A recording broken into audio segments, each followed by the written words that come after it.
আমার ভাইয়েরা, নবী মুহাম্মদুর রাসূলুল্লাহ সাল্লাল্লাহু আলাইহি ওয়াসাল্লাম কালেমার দাওয়াত দেওয়া শুরু করেছেন, লা ইলাহা ইল্লাল্লাহর দাওয়াত দেওয়া শুরু করেছেন।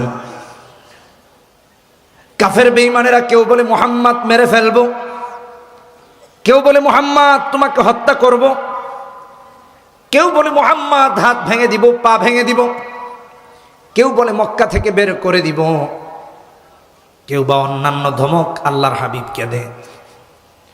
আল্লাহর হাবিব এক মুহূর্তের জন্য কালেমা ছেড়ে দেন নাই, এক মুহূর্তের জন্য ইসলাম ছেড়ে দেন নাই, এক মুহূর্তের জন্য কাফেরদের হাতে ইসলামকে বন্ধক রাখেন নাই।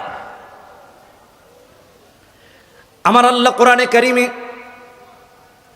সূরা আনফালে 30 নম্বর আয়াতে বলেন, ওয়া ইয ইয়ামকুরু বিকাল্লাযীনা কাফারু লিইউসবিতুকা আও ইয়াকতুলুকা আও ইখরিজুকা ওয়া ইয়ামকুরুনা ওয়া ইয়ামকুরুল্লাহ। হে আমার বন্ধু, ওরা আপনাকে কেউ বন্দী করতে চায়, ওরা কেউ আপনাকে শহীদ করে দিতে চায়, ওরা কেউ আপনাকে মক্কা থেকে বের করে দিতে চায়, কিন্তু ওরা ষড়যন্ত্র করে আল্লাহর কৌশলের কাছে সমস্ত ষড়যন্ত্র নিঃশেষ হয়ে যায়। সমস্ত ষড়যন্ত্র আল্লাহর কৌশলের কাছে ধরাশায়ী। আল্লাহর কৌশলের কাছে কিছু টিকে না।